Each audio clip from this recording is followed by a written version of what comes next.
만약에 단 하루 만에 그 한국 주식시장에서 무려 20조 원이 허공으로 증발했다면 믿으시겠습니까? 아, 진짜 어마어마한 수치죠. 네, 맞아요. 이게 뭐 엄청난 글로벌 금융 위기가 터진 게 아니거든요. 우리가 그 매일 스마트폰으로 들여다보는 아주 익숙한 앱, 바로 지도의 판화 때문에 벌어진 일입니다. 네, 맞습니다. 지금 출근길이나 뭐 산책하시면서 이 내용을 듣고 계신 여러분, 오늘 저희는 아주 거대한 지각 변동의 한가운데로 들어갈 겁니다. 현재 시점이 2026년 3월인데요. 무려 19년 동안 그야말로 철옹성 같았던 한국 지도 시장에 마침내 구글맵이 모든 기능을 탑재하고 전면 상륙했습니다. 네, 시장의 충격이 정말 상상을 초월했죠. 오늘 저희가 집중적으로 파헤쳐볼 핵심 자료가 바로 이 사태의 이면을 아주 상세히 다룬 그 구글맵스 코리아.docx라는 문건입니다. 아, 그 문건이죠? 네, 이 문건은 단순히 새로운 앱이 하나 출시됐다는 그런 표면적인 현상을 넘어서요. 그 아래에서 지금 막 요동치고 있는 거대한 산업 생태계의 민낯을 아주 날카롭게 해부하고 있습니다. 자, 하나씩 파헤쳐보죠. 오늘의 심층 탐구 미션은 명확합니다. 이게 그저 내 스마트폰에 쓸만한 앱이 하나 더 생겼다 이런 식의 단순한 업데이트가 아니잖아요. 절대 아니죠. 무려 200조 원 규모의 모빌리티 생태계가 통째로 흔들리는 아주 거대한 판도 변화입니다. 오늘 이 시간에 함께 하시면 지금 세상이 어떻게 변하고 있는지, 그리고 내 스마트폰 속 앱 생태계의 권력이 어떻게 뒤집히고 있는지 가장 확실하게 아시게 될 겁니다. 네, 기대하셔도 좋습니다. 먼저 과거로 조금 돌아가 볼 필요가 있겠네요. 2007년부터 구글맵은 전 세계의 길찾기 표준이 되었는데 유독 한국에서만 무려 19년 동안 반쪽짜리, 아니 뭐랄까 그보다도 못한 상태로 머물러 있었잖아요. 그 이유가 정확히 뭐였죠? 여기서 주목할 만한 흥미로운 점은요. 바로 대한민국의 특수한 안보 상황입니다. 세계 유일의 분단 국가잖아요. 아, 그렇죠. 휴전 국가니까. 네, 그래서 국가 안보 차원에서 국외 반출 승인제라는 아주 엄격한 규제가 존재해 왔습니다. 구체적으로 말씀드리면 5만 분의 1 축척 이상의 아주 정밀한 지도 데이터는 그 국토교통부의 승인 없이는 해외 서버로 절대 반출할 수 없다는 법이었죠. 아, 해외로 나가면 안 된다. 맞습니다. 정밀 지도가 해외로 나가게 되면 뭐 청와대나 핵심 군사시설, 발전소 같은 국가 기반 시설의 좌표가 고스란히 노출될 수 있다는 그런 아주 현실적인 안보 우려 때문이었거든요. 그러니까 그동안 우리가 한국에서 구글 맵을 딱 켜면 약간 텅 빈 도화지처럼 휑하게 보였던 게 다 이유가 있었네요. 네, 길 안내는 아예 안 됐고요. 맞아요. 건물 위치도 엄청 엉성하고 실시간 교통정보 뭐 이런 건 아예 기대도 할 수 없었으니까요. 반면에 네이버나 카카오 같은 국내 기업들은 한국에 데이터 센터가 있으니까 뭐 아무런 제약 없이 정밀한 지도를 제공하면서 시장을 꽉 잡을 수 있었던 거고요. 그렇죠. 철저하게 보호받은 시장이었죠. 근데 여기서 정말 흥미로워지는 부분은 바로 여기입니다. 구글이 한국 정부를 설득해서 반출 승인을 받아낸 게 아니더라고요. 아, 네. 그 부분이 진짜 기가 막히죠. 아주 기막힌 우회로를 찾아냈어요. 그러니까 지도를 밖으로 못 가져가게 해. 그럼 우리가 그 안으로 들어가지 뭐. 약간 이런 식이었잖아요. 네, 그야말로 발상의 전환이었습니다. 구글이 2024년부터 서울이랑 부산에 대규모 데이터 센터, 그러니까 클라우드 리전을 구축하기 시작했거든요. 클라우드 리전이요? 네, 이게 단순히 가상의 공간이 아니라 엄청난 규모의 물리적인 서버팜을 아예 한국 땅에다가 지어버린 겁니다. 와, 아예 한국에 건물을 올린 거네요. 맞습니다. 그래서 2026년 초에 한국 지도 데이터를 철저히 이 국내 서버에만 저장하고 한국 사용자들에게 서비스하는 시스템을 완벽하게 세팅해버린 거죠. 아, 그러면 법적으로는 문제가 없는 건가요? 그렇죠. 법의 원래 취지가 어찌되었던 간에 조문상으로는 데이터가 해외로 단 한 발짝도 나가지 않게 만든 거니까요. 합법인 거죠. 와, 이거 완전히 그 트로이 목마를 성문 안에다가 직접 쥐어버린 셈이네요. 정부 입장에서는 법이 막고 있는 게 데이터의 해외 반출이지 외국 기업의 국내 서버 구축이 아니니까 이걸 막을 명분이 아예 사라진 거잖아요. 정확합니다.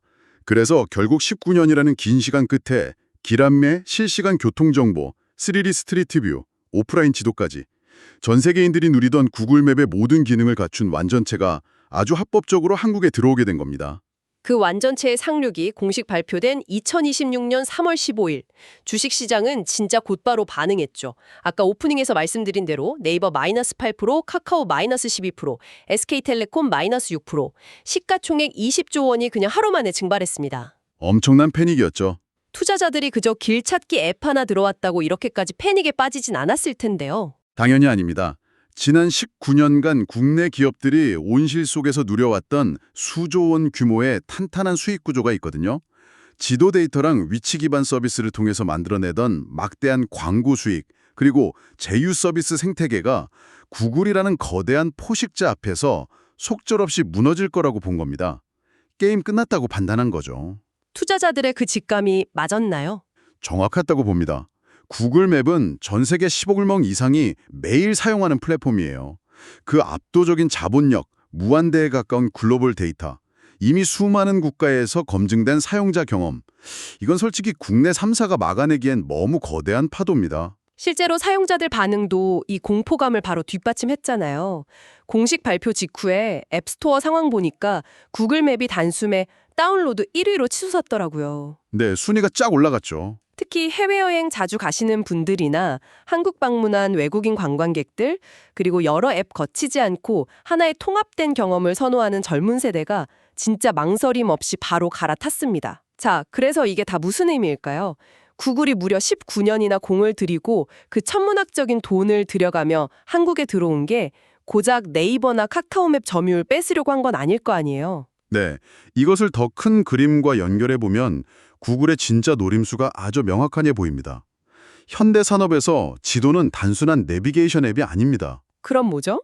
배달, 택시 호출, 전기차 충전 인프라, 물류 배송, 그리고 다가올 자율주행에 이르기까지 모든 미래 모빌리티 산업이 그 위에 올라타는 기반 인프라, 즉 토대입니다. 아, 토대. 글로벌 시장의 표준을 한번 생각해 보시죠.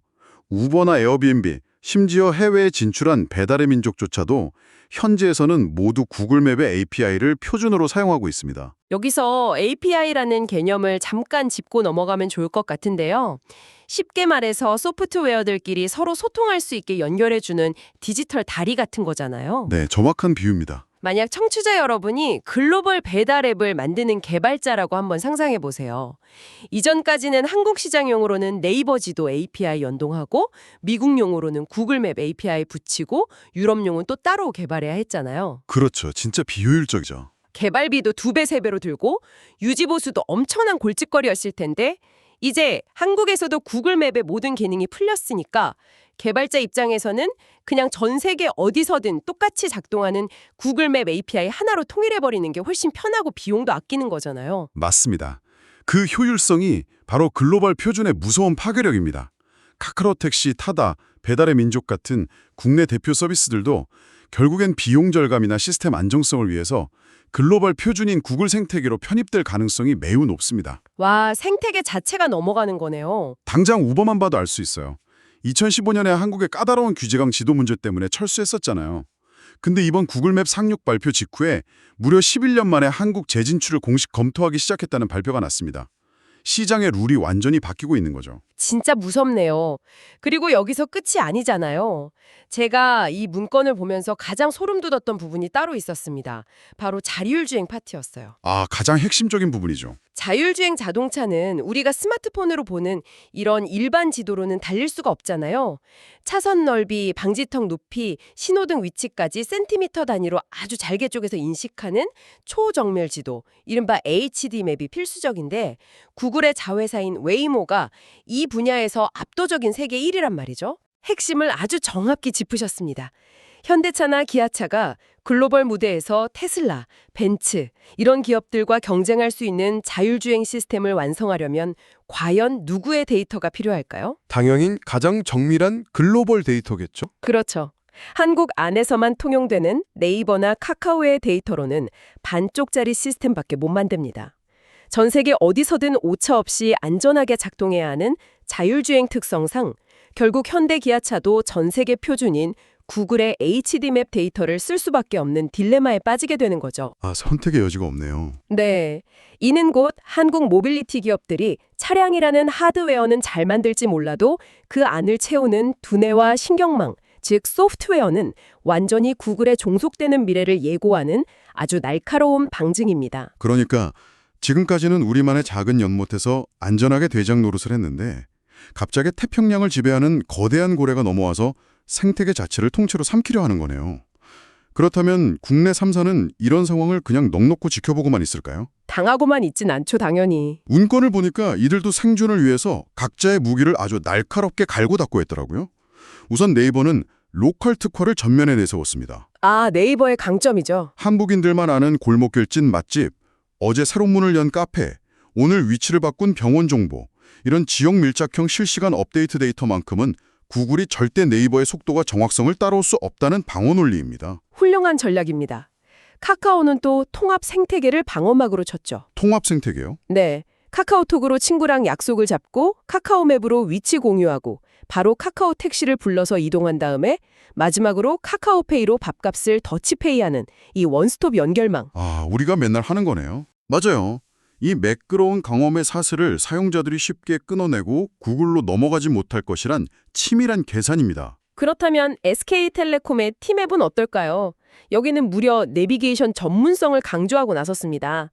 전국을 누비는 택시, 화물차 기사님들의 엄청난 빅데이터가 쌓여 있잖아요. 한국 특유의 그 복잡한 골목길, 얌체 운전이나 막히는 시간대에 기가 막힌 우회로 안내 같은 실시간 교통 흐름 예측은 티맵이 독보적이라는 자신감이죠. 네, 다들 각자의 강점을 잘 살린 전략들입니다. 하지만 전문가 입장에서 좀 냉철하게 분석을 해보자면 이들의 방패에는 명확한 균열이 보입니다. 균열이요? 어떤 부분에서요? 우선 네이버의 로컬 데이터 강점은 아주 일시적일 수 있습니다. 구글이 무서운 진짜 이유는 데이터 그 자체의 양보다도 그 데이터를 스스로 학습하는 AI 머신러닝 능력이거든요. 수백만 명의 한국 사용자가 구글 맵을 켜고 움직이기 시작하면 구글의 AI는 정말 순식간에 골목길 상권 패턴을 다 학습해서 로컬 정보의 격차를 지워버릴 겁니다. 아, AI가 금방 따라잡을 거란 말씀이군요. 그럼 카카오의 그 단단해 보이는 올인원 생태계는요? 그것도 요즘 젊은 세대들의 사용 패턴을 보면 꽤 위태로워 보입니다. 하긴 요즘 10대나 20대들은 모든 걸 하나의 앱에서 다 해결하는 걸 오히려 무겁고 답답해 하더라고요. 맞아요. 메시지는 카톡으로 하더라도 길찾기는 빠릿빠릿한 구글 맵 켜고 택시는 프로모션 쿠폰 많이 뿌리는 우버로 각각 분리해서 쓰는데 전혀 거부감이 없습니다. 그걸 앱 언번들링 현상이라고 하죠. 네, 최적의 앱을 골라 쓰는 이 앱 언번들링 앞에서는 아무리 훌륭한 통합 생태계라도 무조건적인 방어막이 될 수는 없다는 뜻입니다. 그럼 티맵의 내비게이션 기술은요? 이것도 무너지나요? 티맵 역시 안심하기 이릅니다. 구글의 무기고에는 이미 전 세계 1억 명 이상이 실시간으로 사용하면서 엄청난 교통 데이터를 쏟아내는 내비게이션 앱 웨이즈가 있거든요. 아, 웨이즈. 해외 렌터카 탈 때 많이 썼던 기억이 나요. 네, 웨이즈는 사용자들이 주행 중에 앞차의 급정거, 도로공사, 심지어 경찰차 위치까지 실시간으로 막 공유하는 크라우드 소싱 기반의 막강한 플랫폼입니다. 이 기술력이 한국 도로망에 완벽히 동기화돼서 적용되기 시작하면 티맵이 자랑하는 그 택시 빅데이터의 우위도 장담하기 아주 어렵죠. 듣고 보니까 진짜 창이 방패를 뚫는 건 시간 문제일 것 같다는 생각이 강하게 드네요. 근데 이쯤에서 꼭 짚고 넘어가야 할 아주 흥미로운 포인트가 하나 있습니다. 바로 정부의 스탠스예요. 아, 정책적인 부분? 네, 19년 동안이나 안보를 핑계로 국내 기업들을 철저하게 보호하는 방파제 역할을 해왔잖아요. 근데 왜 이제 와서 클라우드 리전이라는 우회로를 굳이 용인해주면서까지 문을 활짝 열어준 걸까요? 그 진짜 이유가 뭘까요? 그 부분은 정부 입장에서도 정말 뼈를 깎는 고뇌의 결단이었을 겁니다. 돌이켜보면 19년간 국내 시장을 철저히 보호한 결과 한국 모빌리티 산업은 역설적이게도 세계 시장에서는 전혀 통하지 않는 갈라파고스가 되어버렸거든요. 고립돼버린 거네요. 네, 네이버 지도가 한국에서 아무리 훌륭하고 정교해도 해외 나가면 완전 무용지물이잖아요. 카카오 택시도 글로벌 플랫폼으로 전혀 성장하지 못했고요. 그렇죠. 그래서 정부는 구글 본사가 한국 서버의 데이터를 은밀하게 미국으로 빼돌릴 수도 있다는 그런 일말의 보안 리스크를 객관적으로 인지하고 있습니다.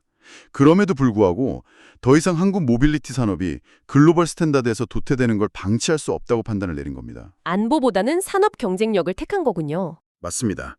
완벽한 통제라는 그 환상을 버리고 산업의 생존과 글로벌 경쟁력을 선택한 매우 현실적인 결단인 셈이죠. 자, 거대한 산업 지형도 살펴봤으니까 이제 가장 현실적인 이야기로 넘어와 보죠.